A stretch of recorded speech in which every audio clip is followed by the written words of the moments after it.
দীর্ঘদিন পর রাজধানীতে হচ্ছে বিএনপির বর্ধিত সভা। লন্ডন থেকে এই সভায় ভার্চুয়ালি যোগ দিয়ে দলের নেতাকর্মীদের দিক নির্দেশনা দিয়েছেন বিএনপি চেয়ারপারসন বেগম খালেদা জিয়া ও ভারপ্রাপ্ত চেয়ারপারসন তারেক রহমান। বিএনপির বর্ধিত সভার আরও খবর নিয়ে আমাদের সঙ্গে যোগ দিচ্ছেন সহকর্মী শফিকুল হক। শফিকুল, সভার কার্যক্রম এখন কোন পর্যায়ে আছে, শেষ হবে কখন একটু জানাবেন, এবং এতদিন পরে এই যে কর্মসূচিটা হচ্ছে কি বলছেন দলের নেতাকর্মীরা?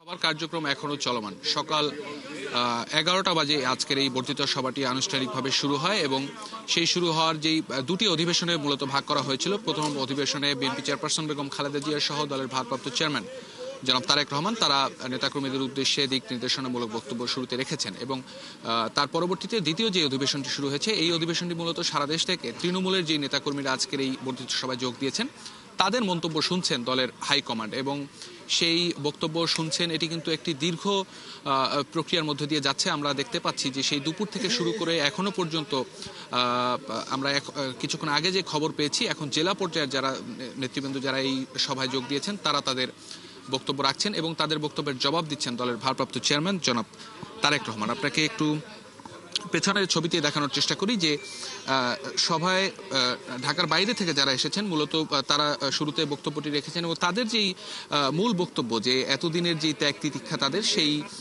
ত্যাগ তিতিক্ষার বিষয়গুলো দলের হাইকমান্ডকে জানানো এবং আত্মসমালোচনার বিষয় রয়েছে। এবং সামনে আপনি জানেন যে নির্বাচন মুখী দেশ এবং সামনে নির্বাচনের ডিসেম্বরের নাগাদ যে নির্বাচনের যেই সম্ভাবনা রয়েছে, সেই নির্বাচনকে কেন্দ্র করে দলের নেতাকর্মীদের সংগঠিত করার এবং সামনের দিনে আসলে কি ধরনের কি পথে তারা এগোবে, এসব বিষয় নিয়ে মূলত আজকের এই আলোচনা এবং দলের হাইকমান্ড থেকে সে ধরনের নির্দেশনা নেতাকর্মীদের দেওয়া হবে যে আগামীতে বিএনপি আসলে কিভাবে তাদের যেই 31 দফার যে বিষয়টি, সেই দফাগুলো নিয়ে মানুষের দ্বারে দ্বারে যাওয়া, এসব বিষয়ে নির্দেশনা থাকবে দলের ভারপ্রাপ্ত চেয়ারম্যানের পক্ষ থেকে। এছাড়া আজকের এই বর্ধিত সভার আরেকটি চমক যেটি ছিল, দলের চেয়ারপারসন বেগম খালেদা জিয়া তিনিও কিন্তু তার যেই নেতাকর্মীদের উদ্দেশ্যে বক্তব্য সেটি তিনি রেখেছেন এবং সেই বক্তব্যের মূলত স্পষ্ট হয়েছে যে প্রতিহিংসা রাজনীতি থেকে বেরিয়ে আসার আহ্বান তিনি জানিয়েছেন। একই সাথে ব্যক্তির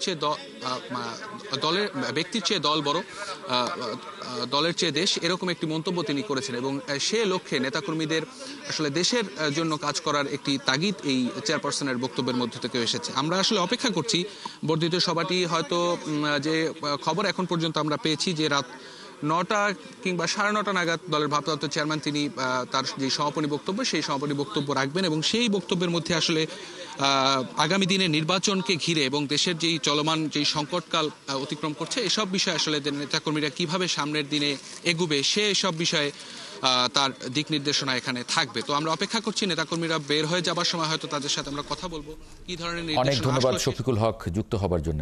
সহকর্মী শফিকুল হক বলছিলেন বিএনপির বর্ধিত সভার সর্বশেষ খবর।